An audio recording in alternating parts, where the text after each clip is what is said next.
It was a stormy night when Clara found herself alone in her old family house, which creaked with each gust of wind. She'd inherited it from her grandmother and loved it dearly, but she couldn't shake the eerie feeling that something was different tonight. The rain tapped insistently on the windows, and a flash of lightning illuminated the empty hallway, making her shiver. Around midnight, just as she was beginning to fall asleep, there was a loud thump downstairs. Heart racing, Clara grabbed her phone, debating whether to call for help, but the thought of a stranger seeing her in her fluffy pink pajamas held her back. After all, she convinced herself, it was probably just a stack of books falling over. She gathered her courage and tiptoed down the stairs, her flashlight the only light source. When she reached the living room, she saw nothing. No fallen books, no broken windows, nothing out of place. Her nerves settled, and she sighed, feeling a little silly.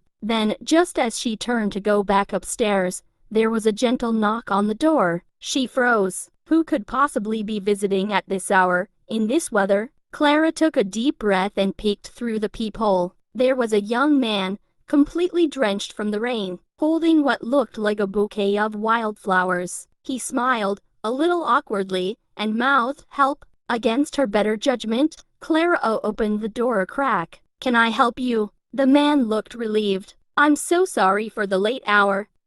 My car broke down nearby, and I don't have a signal to call for a tow. Could I borrow your phone, just for a minute?" Clara eyed him warily, but handed him the phone through the door, keeping a firm grip on it, just in case. "Make it quick," she said. As he dialed, she noticed he kept glancing up at her house, almost as if he recognized it. When he caught her watching, he smiled again. "Beautiful place. I actually grew up in a house just like this." They exchanged a few words as he waited on hold with the towing company. Something about him was familiar, but Clara couldn't quite place it. When he finished his call, he handed back her phone with a grateful smile. "Thanks so much. I'll just wait on the porch if that's all right. They'll be here soon." Against all odds, Clara found herself sitting on the porch steps with him, wrapped in a blanket as they talked about the house, the storm, and the odd coincidence of his knowing the area so well.